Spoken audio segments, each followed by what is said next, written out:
আপনার ভিতর থেকে সেই ইয়েস শব্দটা বের করানোর জন্য কিন্তু কি আমাদের এই প্রসেসটা, আমাদের এই ছোট্ট একটা কিন্তু কি মানে এই যে অ্যাক্টিভিটিসটা আরে আপনি আপনার জায়গা থেকে চেষ্টা করেন নিজের ভিতরের মানুষটাকে জাগ্রত করা, কারণ কেউ কাউকে জাগ্রত করতে পারে না যদি আপনি নিজে থেকে জাগ্রত না হন।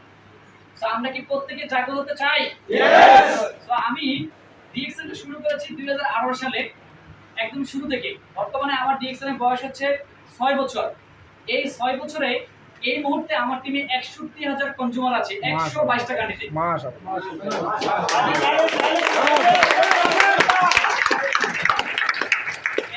৬১,০০০ কনজিউমার এই মুহূর্তে ১২২ টাকা নিতে।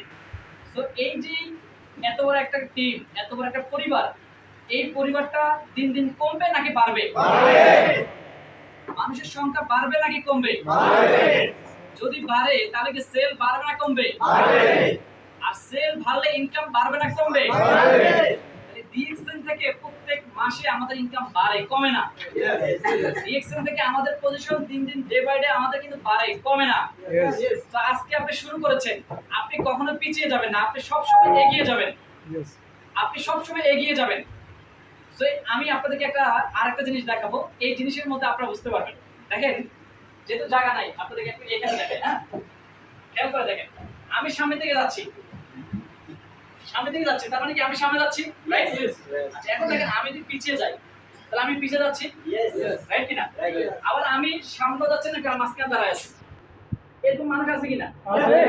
তো কিছু মানুষ আছে শুধু সামনে যায়, আর কিছু মানুষ আছে পিছিয়ে যায়, আর কিছু মানুষ আর পিছিয়ে যাবো না, সামনে যাবো না, আমি দাঁড়া থাকবো। এখন আপনারা কোন টাইপের লোক বলেন? সামনে যাবেন, রাইট কিনা? এখানের মধ্যে অনেকে আছে সামনে যাবো না, পিছিয়ে যাবো না, দাঁড়া থাকবো। বলা হচ্ছে এই মানুষগুলো পিছিয়ে যাচ্ছে। সময় কারোর জন্য বসে থাকে? টাইম কারোর জন্য বসে থাকে? এই 2024 সালে কি আমার জন্য রয়ে যাবে? তাহলে আপনি দাঁড়ায় আছেন মানে আপনি পিছিয়ে যাচ্ছেন, রাইট কিনা?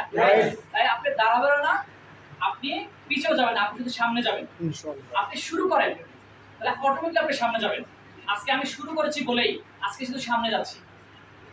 আজকে শুরু করেছি বলে কিন্তু বিশ্বের ১২২ টাকা থেকে ইনকাম করছি।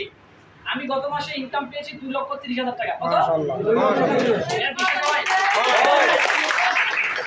একদম দাঁড়া মিথ্যা কথা, এটা রাইট কিনা?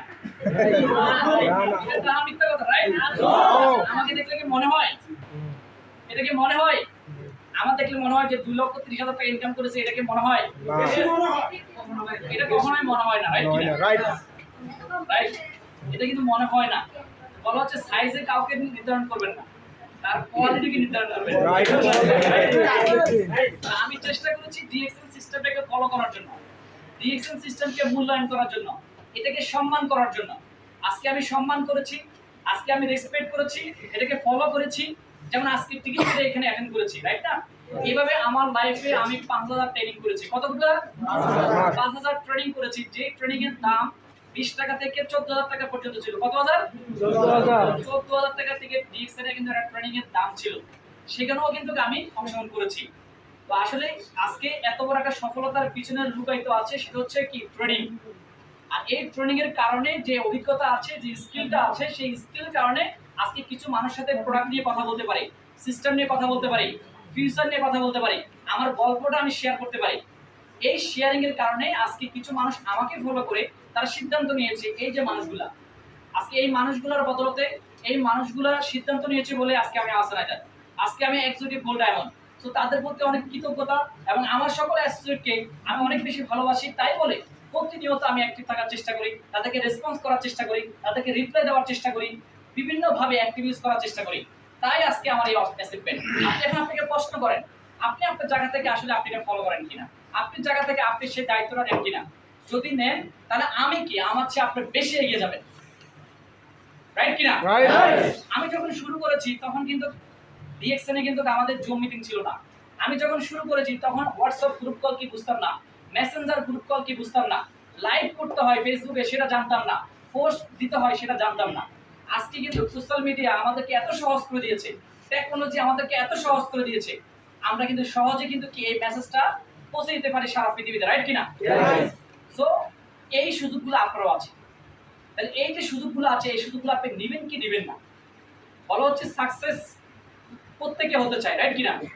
প্রত্যেকে হতে চায়। এই সাকসেসের জন্য আমরা বিভিন্ন জন বিভিন্নভাবে বিভিন্ন রকম কাজ করছি। কেউ জব করছি, কেউ আমরা ব্যবসা করছি, কেউ আমরা প্রবাসে আছি, রাইট কিনা? কেউ বাসায় বসে কিছু একটা করার চেষ্টা করতেছি, আছে না এরকম? তো আসলে প্রত্যেকের সফলতার জন্য আমরা কিন্তু কিছু একটা করার চেষ্টা করছি। তো দুইটা বন্ধু গল্প বলবো, এই গল্পের মাধ্যমে আপনারা বুঝতে পারবেন কিছু একটা, যদি আপনি বিষয়টা বুঝতে পারেন। একটা হুজুর আছে, হুজুর, এই হুজুরটা বলতে পারে আধ্যাত্মিক এখন কি ঘটবে।